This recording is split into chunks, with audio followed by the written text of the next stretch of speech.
Hey folks, it's Seth, and I wanted to let you know about a new feature I'm going to be bringing up on this channel soon, which is I'm going to start inviting some really intelligent and creative people that I know to talk with me about what it means to build long-term movement practice that is sustainable and meaningful in your life, not just simply for your joints, your muscles, your bones, but for your mindset, for your daily experience.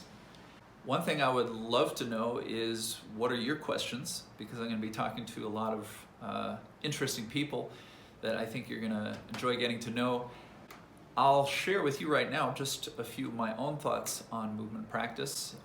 As you know, if you're watching this, I have quite a number of videos on this channel talking to you about different ways of exploring movement. And that word exploring is deliberate because even though you might have found this channel because you're looking for more flexible hip joints, or you would like to breathe better, or you're wondering what does it mean to have good posture.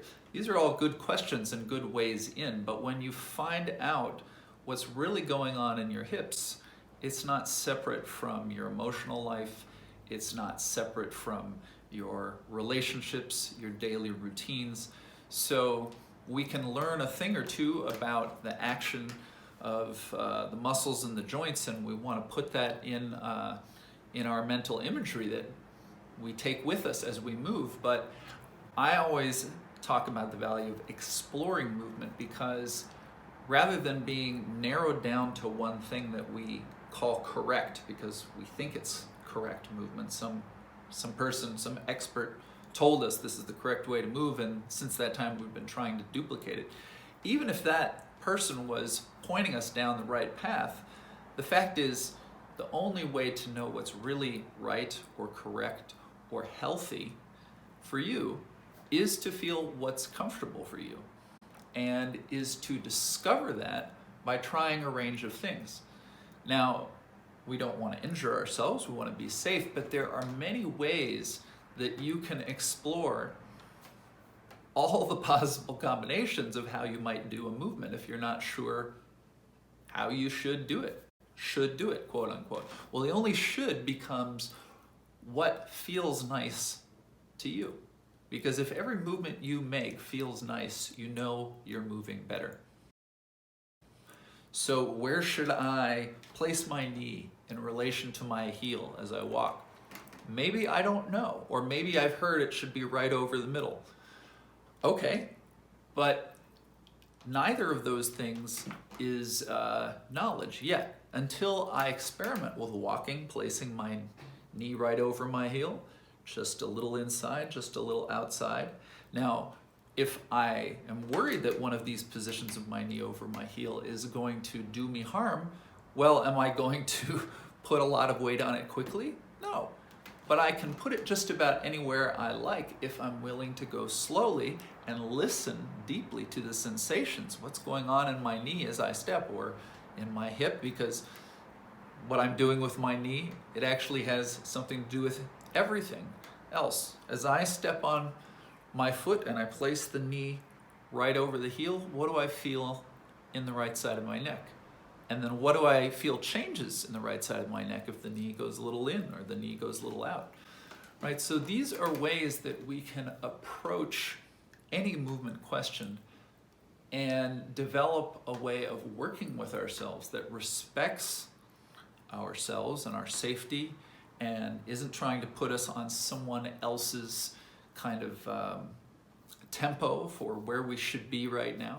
If we're really respectful of our own sensations, and we don't allow ourselves to be driven by other people's voices in our head as we practice movement, we can make immense progress in a short amount of time, shorter than you might think, if we're willing to really sink into something and take a variety of experiences, but really sift through them and listen to them.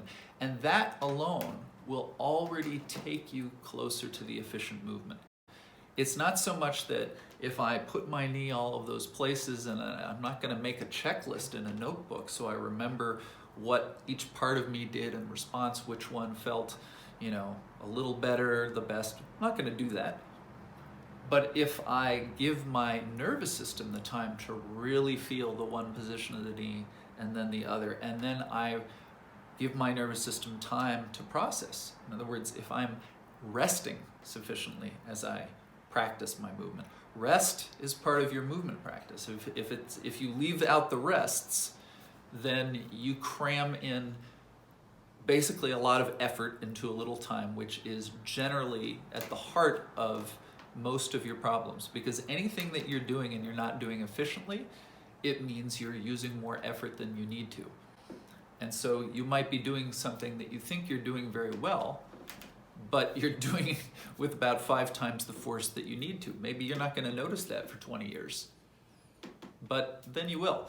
So in any case, the approach that I'm talking about is something of a description of my own movement practice, but it's also a description of the way when I work with a client, I help them develop their own personal practice that's going to be meaningful to them, that is not my prescription for them or someone else's prescription for them.